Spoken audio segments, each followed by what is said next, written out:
Welcome. You're listening to Sports Econ 101, the show where we discuss sports topics from a business perspective. I'm your host, Edward Brown, along with my co-host, Russell Jackman. Not sure if Mike McDowd is going to join us because we are recording on St. Patty's Day, and with a name like McDowd, he's got to be the luck of the Irish. He's going to be Well, you had him last week, and now you have me this week, so we just kind of trade off. That's right. We'll tag team it, yeah. And since he's in Florida, it's 7:30 his time, so he may be all partying already. At each commercial break, we are going to ask a trivia question. Now, last time we asked a little bit too easy questions. This time, a little harder. Not Good. super hard, but enough. As long as they aren't about Friends, the show Friends, I should do pretty well. Yeah, that's right. No more ones about friends. Okay, let's see. When we get back, I do want to talk about a player who got suspended for 80 games for PED use, and that stands for performance enhancing drugs. For all you don't know, talk a little bit about March Madness, who the favorite is, Baseball World Classic. Hey, that's getting exciting, and then Kyler Murray to the Vikings. Holy smokes! And then the Jets trade Justin Fields to the Chiefs. Are they trying to get rid of Mahomes already? Think about the fact that the Vikings had Sam Darnold. Yeah. And now they have Kyler Murray. I'd say that's a step down quite a bit. Yeah, I do like Kyler Murray. I think he'll come into his own. But Sam Darnold, definitely, he finally got it after all this time. Yeah, and he was a decent quarterback, and he played very well last year. 14-win seasons.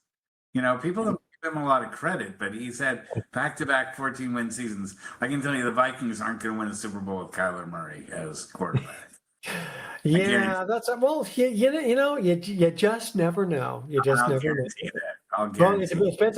That front line depends on how well he is a runner, but a lot of these quarterbacks just don't have the support. All right, stay with us. You're listening to Sports Econ 101, audience. Don't touch that dial. We're going to be right back.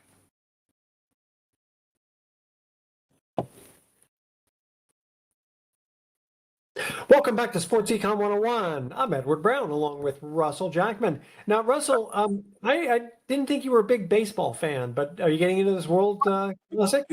I'm not a baseball fan, but I'm a gigantic San Francisco Giants fan. I love all things related to the Giants. Okay. The rest of baseball can go F itself, but the Giants are built into who I am, and it was the first thing I ever rooted for, sports-wise, was the Giants. So I have that, but I don't have especially the way baseball's been recently, I don't love the sport very much. But I did want to say something. I said it's St. Patrick's Day, which is a huge day for the Irish. What most people don't recognize is that tomorrow is one of the great Jewish holidays of the year.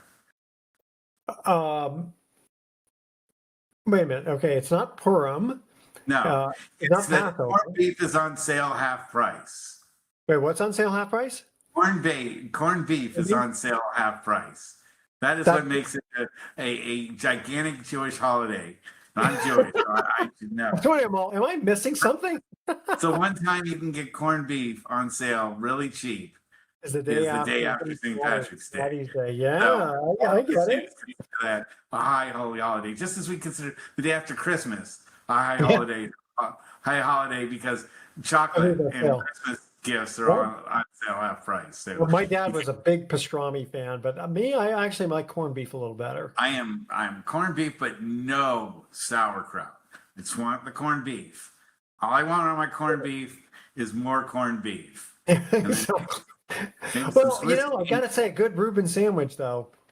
With no sauerkraut for me. You just throw the onions on there, throw the Thousand Island dressing on there, throw the Swiss cheese on there, put the rye bread on there, and that is a sandwich. I don't know if you've ever been. Okay, you know what? We'll call that the Jackman sandwich. Well, have you been to Katz's Deli in New York?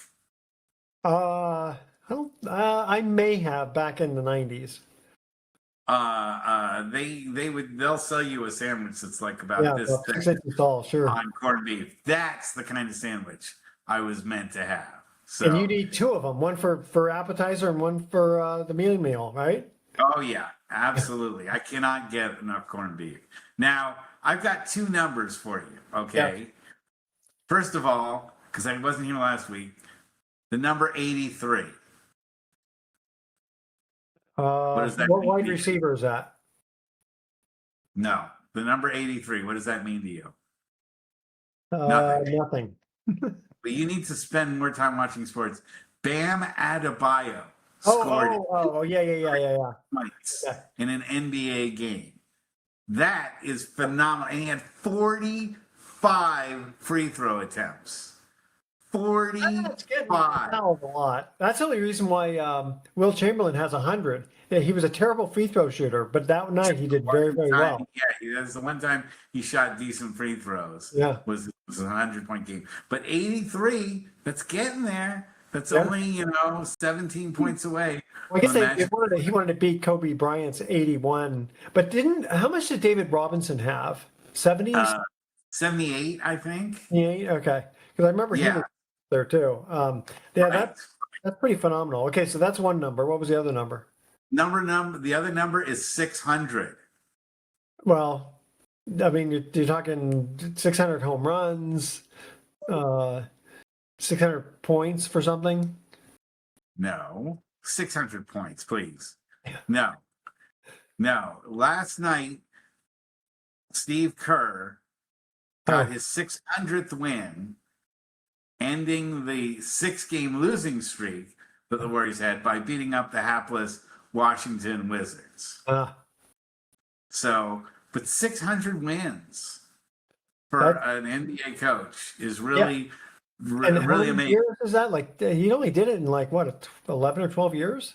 Yeah, like 12 years. That's phenomenal part. The 600 wins is a lot, but to do it in only 12 years, that's and considering he had a couple bad years, when Curry was hurt and so forth. Yeah. He didn't win, 60 games, every year, but it winds up being like over 50 wins a year for his entire career. it's going to be, I tell you, when Curry finally retires, it's going to sort of feel like when Jordan retired. It's sort of like, you got to keep going on. It's going to be a million times worse because it's happening to my favorite. Yeah. The national audience, it's going to be bad because Russell loves the Warriors. Now people are finally getting it. Yeah, I mean, I can handle, but with Jordan and Pippen and all that stuff, you could see all the cracks happening, and that if you saw The Last Dance, right? So did you? So you could see that they were all at each other's throats. Yeah. By the end of the 6th championship, they all hated each other's guts. And what's sad is that everybody loves each other on the Warriors, pretty much. I mean, Draymond notwithstanding, but he still has respect, and people still like him. But this is going to be one of those things where, when it ends, it's going to be a lot of tears and people clinging to what was the Warriors dynasty versus the Bulls, which Pippen didn't even want to be part of the Last Dance documentary. Yeah. Do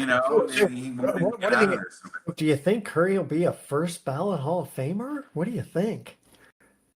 Considering he's the only unanimous MVP that the NBA ever had, to even raise that as a question, obviously, you could tell by my is the dictionary definition of a rhetorical question, because there's never been in our time frame in the last 20 years a more for sure Hall of Famer, except for maybe Jokic and LeBron James.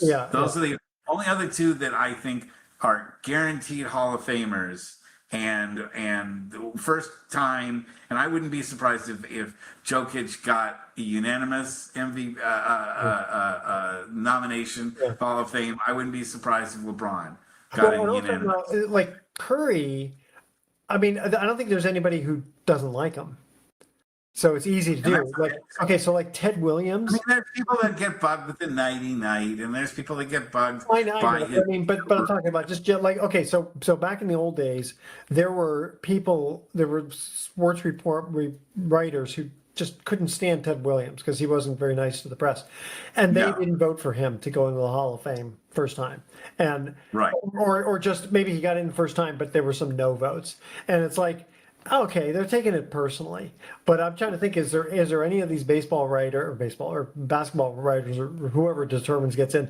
They're all gonna vote for Curry to Yes, get. and they're only doing it because they want to stand out and say, I voted against Steph Curry. Yeah, but You they'll know, look like an idiot. They'll look like they got a chip on his they shoulder. will look like an Yeah. idiot. They will look like an idiot to get rid of a guy that has 4 championships, unanimous MVPs, and was in 8 NBA finals in 12 years. You know, that's ridiculous. That doesn't make any sense. And no, I don't think it's going to happen. I think, especially if Curry can somehow manage to make it to an NBA finals or win a championship with these last remaining And years. hold on, let me go back in time. Eight NBA finals. Okay, they won 4. They lost Yes. to Maybe it's 7. Maybe it's 7. They wait, lost hold on. 3. Okay, oh, that's right. They lost to Cleveland. They lost to, and then who else they lose to? Let's see. Did they? I guess maybe it's only Maybe 6. it's only 6. Okay, tell you what, let's go to a commercial. Now it's a good time to go to a commercial break. Here's our first trivia question, and it does have to do with a movie. All right. What is the name of John Travolta's character in the 1977 film Saturday Night Fever? What's the name of his character in the movie? Do you remember this one? I do, but I don't remember his name. We may get you on this one. All right. Audience, that's our trivia question. I think I remember his first name, but I don't remember his last. Well, hold on. We'll let you answer both of those when we get back. Audience, stay with us. You're listening to Sports Econ 101. Don't touch that dial. We're going to be right back.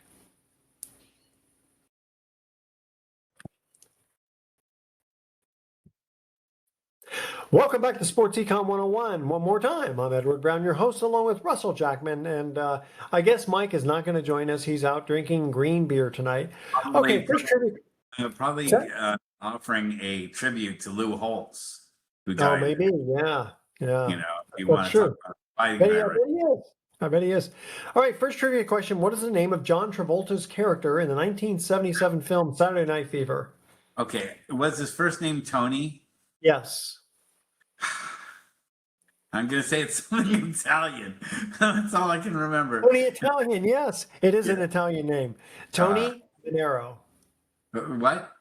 Manero. Pinero. Tony Manero. Okay, we'll give you half credit for that. That's not bad. Well, I don't know if he's related to the 49ers kicker that they just re-signed. They just re-signed Pinero, the That's kicker. Panero. This is Okay. Monero. Yeah. Oh, Monero. Okay. Right. Okay. So the Phillies Rojas, he's got suspended 80 games. That's a lot, half the season for PED use after a failed appeal. So I kind of look at this, and I don't know all the ins and outs of it, but we've talked about this kind of stuff before. These guys, they know it's not allowed, and I kind of think they feel like, you know what, if I hitting 60 home runs or, having 140 RBIs and I get a huge contract and then it's like, oh, oopsie, I wasn't supposed to do those drugs. It's like, okay, well, they already made their money. I mean, what do you think goes on? What do you think goes on behind the They scenes? should all also be forced to go visit the gravesite of Jeff Bagwell. They should all, if they're suspended for steroids, for PEDs, they should all have to go and give a speech at the gravesite of Jeff Bagwell for Well, give all the money back that they shouldn't have earned. Was he? There was Craig Biggio and then Bagwell, but I don't remember Bagwell being a big P. I mean, he kind of looked kind of buff. He died from complications that they said came from steroid use. Gosh, I forgot. He was young too, wasn't he?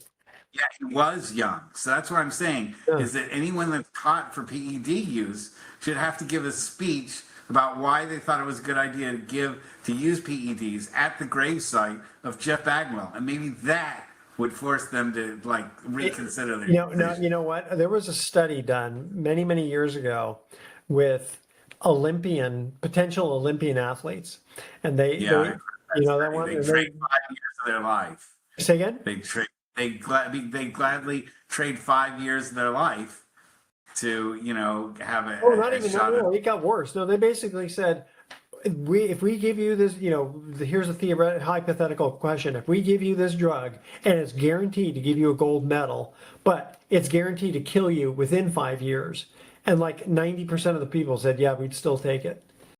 I mean, that's sad to put that Yeah, kind it of is. to put that on there. It is, and it's not worth it. And these guys are, but they're trying to pull off that deal, and then a lot of them think they can take these drugs and they can take masking agents to Yeah. be able to. There's always this cat and mouse game, and Barry Bonds was the first one who really started it, which was finding drugs from Balco that could get past the testing methods.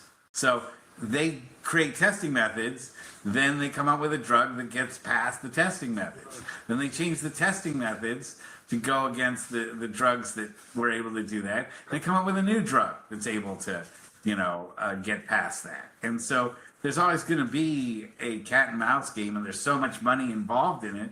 And these guys are willing, as you just pointed out, they're willing to take that risk both on their livelihood and on their own personal safety in order to get an edge. It kind of reminds me of the like the hackers and computers. You're always trying to stay one step ahead of them, and then Yeah, but they won't die if they hack something or if they get caught doing it, they're not going to be dead. Whereas, taking steroids, and again, the message that sends to kids is that, maybe it is worth it to try to, to cut corners and to cheat in order to move forward. That's why, there was another player I think suspended for the entire year because it was his second I mean, steroid. if it's your second, I mean, sometimes who was the one who got kicked out for life because they got caught more than once? And that's the thing. It's like, okay, once is bad, but Once it's 82 games, the second is a year, and the third is a lifetime ban. And yet there are people still willing to violate that. That even with that, radical level of punishment being leveled, it's they not don't think enough they're going to to get caught. No one ever does. No. No one ever does. But a guy like Barry Bonds didn't get caught, yet he's still paying the price. Roger Clemens, who didn't get caught, is still paying the price and probably will forever. I don't think Bonds is ever going to make the Hall of Fame. I don't think Clemens is ever going to make the Hall of Fame. The sad part is that Barry Bonds, he would have been probably a Hall of Famer without that. He might not have hit 765 home runs, but I argue that the other way in the sense that it allowed him to come back from an injury. And so he was able to play games that he shouldn't have been able to play ordinarily because a normal person would have been hurt and would not have been able to play those games. Yeah, but okay. I mean, there's a lot of speculation, but just in general, like when he was normally healthy and thin and a great player, he had the good genes of his dad's body. From the Pittsburgh years, I don't think he was good enough to make the Hall of Fame. Well, he got traded early. How long did he play in Pittsburgh? Because he got traded fairly early to the Giants. Yeah, like 4 or 5 4 seasons. or 5 years. Yeah. Yeah, so it wouldn't have been enough to launch him. Yes, he had a lot of talent. Yes, he did do other things than just hitting. But the fact that he's able to play games that he probably shouldn't have played, I think gave him an edge that you just don't get if you aren't using steroids and just working. Good point, because most people, except for Cal Ripken, you're going to get hurt. Playing. Yeah. Playing. Yeah. No, that's an unassailable record if you ask me. That one's going to be Cal Ripken. That one's going to be tough to beat. Yeah. Okay. That and the 800 plus games that AC Green played in a row is never going to be touched. 800 games in a row is 10. It's like 810. Like 810 games or something. That's tough. That is really. It's not going to happen with load management and everything. I mean, we're lucky to get players to play 4 games in a row as opposed to and that may not even be the player's fault, right? Because of rotations and all that. But again, I still think that The current leading player has 500 games played in a row. What's that? So he still has. Who? The current leading player is 500 games in a Really? row. Okay. All right. Well, again, But that's I've said this before, that to me the hardest record to break is going to be Cy Young's 511 wins. I guess if something can't be broken, it can't be broken. But I think 50 points a game and 25 rebounds a game, that probably in the NBA, that won't be broken either anytime soon. Is that Wilt? Yeah, that's Yeah, 50. Yeah. Second season. Yeah, that 50 points a game, 25 rebounds a game. And he played he not only played, he actually played more minutes than were allowed, because he played every game plus overtime. Yeah. So he actually had more minutes than actually 82 games times 48. Wow, I know. He was actually my favorite when I was growing up. I mean, you were too young, but I actually got to watch. I was. I wish I had really seen him. And the problem is, most of Wilt's best stuff was, they didn't film it. They didn't keep films. They didn't keep tapes of him. So there's nothing showing his best stuff, like when he was a really young guy. I would really love to watch some like the Philadelphia vintage Warriors. Yeah. I would love to watch those, but there's nothing to be found. It's just a lot of the TV stations, when they had videotape, would just record over the videotapes, and when they were filmed, a lot of them deteriorated, got lost, got burned up in fires, and so, that's one of the great tragedies, because I would love to go back. I would actually be willing to go back and watch all of Wilt's games and write down the number of blocks and steals that he got. Oh my God. Because they didn't have that. And also the films back in the 60s, in the early 60s, is like terrible. It's hard to follow. It is tough. It's tough to even watch stuff from the 80s now in low res. When you watch stuff from the 80s in low resolution, you're like, oh my God, how did I watch a basketball game that looked like this? Of course, low res looks terrible on an HD TV. So, they either have to up, but eventually AI is probably going to get around to like upgrading all. I could see that. Definitely see that. Over time, people will probably convert it all to HD. Yeah. And 4K or whatever, 8K or 10,000K by the time you get around to it. All right, we're going to go to our next trivia question. When we come back, I want to ask your March Madness. Did you watch a little college basketball, don't you?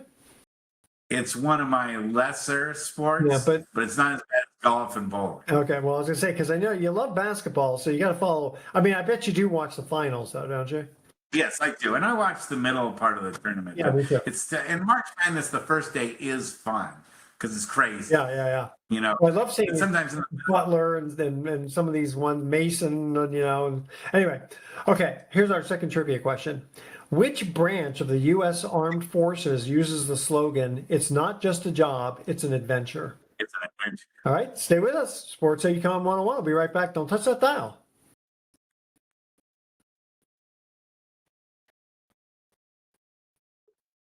Welcome back to Sports Econ 101. Edward Brown here, along with Russell Jackman, who's in kind of a weird. The light's changing. Kind of weird on you there, sport. Okay. Daylight saving. Are we going to which brand? You say you for the audience who is not watching but just listening, you can't tell, but you look like one of those guys when they have a deep throat. Okay. Yeah. Which branch of the U.S. Armed Forces uses the slogan, "It's not just a job, it's an adventure"? They do more at 6 o'clock in the morning than you do all day long, and that's the Army. No. Wait, it's the Marines? No. Navy? Yeah. Oh, okay. Eventually, we're going to get that. Anchors Away was their slogan. Yeah, well, okay. that's their sign. Anchors away, my friend. Yeah, that's their theme song. But Okay, I always thought that was the Army. I guess they have to spend more on marketing. Yeah. And next you were going to guess the Coast Guard, and after that it was going to be the Boy Scouts. Okay, so now March Madness. So here seems to be the favorites: Duke, Econ, Michigan State, and Kansas. When aren't they the favorites? Well, University of North Carolina isn't in there. UNC, No, I mean every once in a while, Michigan. one of those drop out, but I mean almost always, Kansas is there, Duke is there. Duke. In fact, one of the coaches for other teams is famous on the Jim Rome show as saying, "Duke is Duke, and they're on TV more than Leave It to Beaver reruns." I love Leave It to So- Beaver. That was one of my Duke is Duke. So, my personal pick is Michigan is going to win it all. Now, Michigan State or Michigan? Michigan. Wow. Okay, because Michigan State was in the top four. I'd have to see where Michigan is. Maybe they'll get Chris Webber back in there. Exactly. Yeah. Well, Michigan State they get Draymond get back there. Not call a phantom timeout. No, I felt so bad for him with that. Unfortunately, that's always what he's going to be known for. That was an ill-timed one, and that was who was that against? That was against Duke. Duke. It was against Duke. Yeah. That's right. It was against Duke. Baseball World Classic, according to Aaron Judge, it's bigger than the World Series. There's, depending on, I mean, seeing all the different countries involved. Yeah, and there's good ones. Venezuela gets a chance to, get a grudge match against the U.S. tonight. After taking their oil, after taking the president. Yeah. Take us out of the championship. By the way, I was also reading, here's a trivia question for you. Who has the most expensive hot dog in Major League Baseball? The most expensive. Oh, you mean from what stadium? Yeah, what stadium? Probably San Francisco. They're second. Or second, okay. New York? No. And then I'd like to know how much you think it costs for a single hot dog. $22 probably. Oh, thank God. Thank God the stadium hasn't listened to you yet. No, it's Petco Park in San Diego. There you go. Okay. That's $8 a dog. That's not completely outrageous. That's the highest? Yeah. Really? I would have thought they would have been at least way over 10. Great. You'll be very popular if you ran you're probably talking about a small regular hot dog, not the small regular hot dog is $8. Big colossal kielbasa types.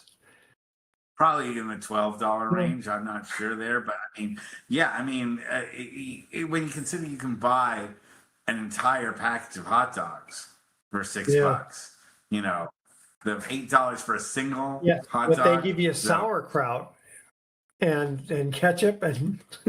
But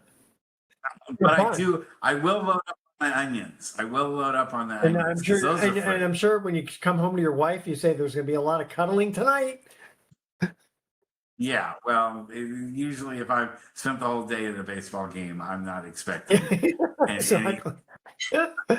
All right. And then let's talk a little football here. Kyler Murray to the Vikings and we did start with that a little bit. And the Jets trade Justin Fields to the Chiefs.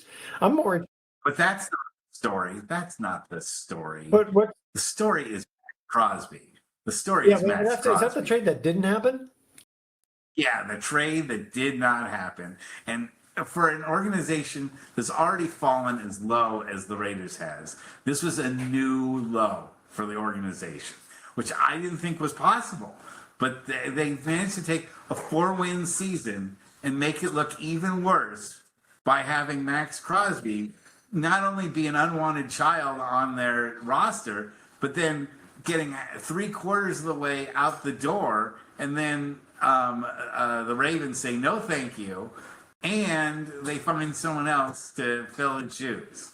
So the Max Crosby deal was a complete disaster and proved to the Raiders that they still are a headless organization. And Mark Davis, you can't fire the owner, but I'm sure Raider fans wish they could. Is it me or does he look different, special? There's a game called Fallout, which has these things called ghouls, who are human beings that have been irradiated and are their noses fall off and their hair is all spotty, but they continue to live, and their complexion is all ruddy and patchwork. I swear to God, Mark Davis looks like a goal from Fall. I swear to God, he looks. Does he still have that like haircut? one. Yes, and if I were that rich, I would pay for a toupee to make me look somewhat decent, and B, I would wear the Michael Jackson makeup, the foot and a half of pancake makeup to just make yourself look human, make yourself at least look like you're not like a bit an irradiated. I don't know what his mom looks like, because his dad was normal looking. Mark Davis is the ultimate of you punching upwards and landing way outside your own personal scope just because you inherited something. Yeah. I mean, you don't have to be smart, you don't have to be functional to be rich, because all you have to do is be lucky enough to be born to someone rich, and they leave it all. But you would have thought that his dad would have taken him under his wing and taught him the ropes. Do you think that Mark Davis, if he wasn't the owner of the Raiders, would be working at some construction site somewhere, or a janitor somewhere? Not to disparage people who are janitors. So something that doesn't think as a more intimate. Yeah, someone that's not in charge of millions and millions of dollars of a franchise, of a sports franchise. Who were the Ravens going to give up for Max Crosby? Now I'm blanking on it. It doesn't even matter, because he stayed, and then of course it wasn't a player. I think it was 2 draft picks. Okay. Yeah, but remember, Plus when money. they start the season in early September, everybody's at 0-0. No, the Raiders are already 0-4. They should just count the first 4 games as a loss, and save up their energy for later on in the season, because I guarantee they'll be 0-4, or maybe 1-3, but they're not going to be. The Raiders are already. Let's talk about this. They're already in Okay, hold on. Let's go back I want to go back to Justin Fields to the Chiefs. What's the backstory on that? Really, the Chiefs' bigger deal, in my opinion, less Justin Fields and more Kenneth Walker II. I mean, they picked up the MVP from the Super Bowl and added that to their lineup. So, what does that say to Mahomes? When Mahomes can come back. Thing is, Mahomes had done a lot of running and a lot of scrambling, in the last couple of years. He was almost as functional a running back as their running back. And Isaiah Pacheco has never really cut the mustard. He's an okay running back, but he's not a number 1 running back. Now they have a number 1 running back and a Super Bowl MVP combined with Pat Mahomes. So I think Mahomes is going to run less, use Walker more, and be more of a pocket quarterback and more of a throwing quarterback than scrambles as much as he does. And that's going to make the Chiefs really hard to beat. The good news is that they're not going to have Mahomes back for 3/4 of the season, if not for the entire season, when he got hurt. So that's why Justin Fields came in, is they got to have. That's right, because that makes sense. Okay, because if he's not going to play for 3/4 of they got to get. Well, he got hurt. He got an ACL tear right 3 games before the end of the season. That's usually a 1-year thing. So if he's lucky, he comes back 3 to 5 games before the end of the season. And they got to have. It's like even Garoppolo had that problem. It's like once you get back to being okay, there's still that mindset of I remember what it was like being hurt. Yeah, you don't want to get hurt again that. So you have to change your game. But I think Mahomes has the skills. I think Andy Reid has the knowledge to help convert him over to a mostly throwing, occasionally scrambling quarterback. What happened with Jimmy Garoppolo is he lost all mobility. He lost every single bit when he got hurt. He couldn't scramble at all to save his life. He was literally a statue standing out there. And if the offensive line couldn't give him perfect protection, he would get racked around or throw an interception because he'd get nervous and not want to. Couldn't rely on his legs any longer to get him out of trouble. That's one area where the Niners still have a lot in Brock Purdy. He's not been hurt on his legs, and so he still has scrambling as an ability. option. He does. Yes, he does. Josh Allen, you have some guys who can still do it. I'm not even sure that Lamar Jackson is all that effective of a scrambling running back anymore, quarterback anymore, because he's been hurt. He's been hit a lot of times. He got hurt at the end of last season, so he may. He's got some legs. But as you get older, you're not as fast. The injuries pile up, and you just said you get afraid of getting hurt again. So you start changing your game if you can to take advantage.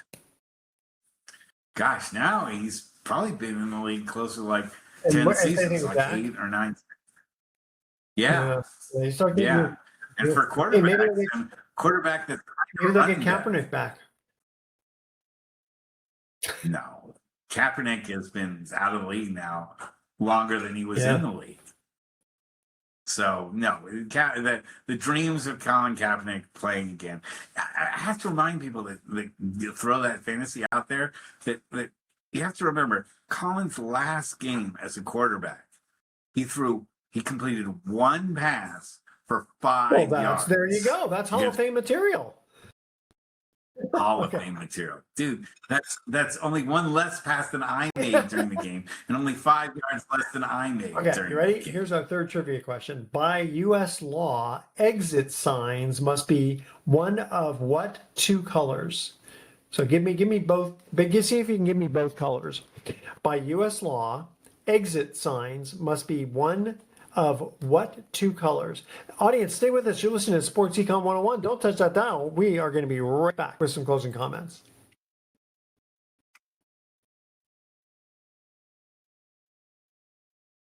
Welcome back to Sports Econ 101. Last time for today, I'm Edward Brown, your host, along with Russell Jackman. I didn't have a silly joke of the week this time, so we'll have to do that next time. But really, we do have this trivia question. By U.S. law, exit signs must be one of what 2 colors? Yes. Green. No. White. Yellow. Red. Yellow. Red. What? Red. Either red. You had green, which is good. Okay, you ready for it? You ready for it? Okay, I got some sad news for you though. So the Pillsbury Doughboy, he died yesterday of a yeast infection and traumatic complications from repeated pokes to the belly. He was 71 years old. Now, Doughboy is survived by his wife, Play-Doh, 2 children, John Doe and Jane Doe. Plus, they had one in the oven. I like that one. Services will be held. And the funeral services will be held at 350 there you go. And services will be held at 350 for about 20 minutes. Isn't that cute? I kind of like that one. All right. Any last, you've got about 30 seconds. Yeah, I do have a joke for the week. Why couldn't the watermelon marry the cassava melon? Why couldn't the watermelon marry who? What's that? The cassava melon. Why couldn't the watermelon marry the cassava melon? Because she was too yellow. Cantaloupe. That's right. They cantaloupe. All right. Very good, Russell. And you'll have to give us some more trivia questions next week because you only can be smaller when you get your own jokes. As punishment for that. Exactly. All right, audience, tune in next week to Sports Econ 101. We're going to be discussing sports topics from a business perspective and asking more trivia questions. Thanks for listening. On behalf of our team, I'm your host, Edward Brown. We'll see you next week. Adios. So long.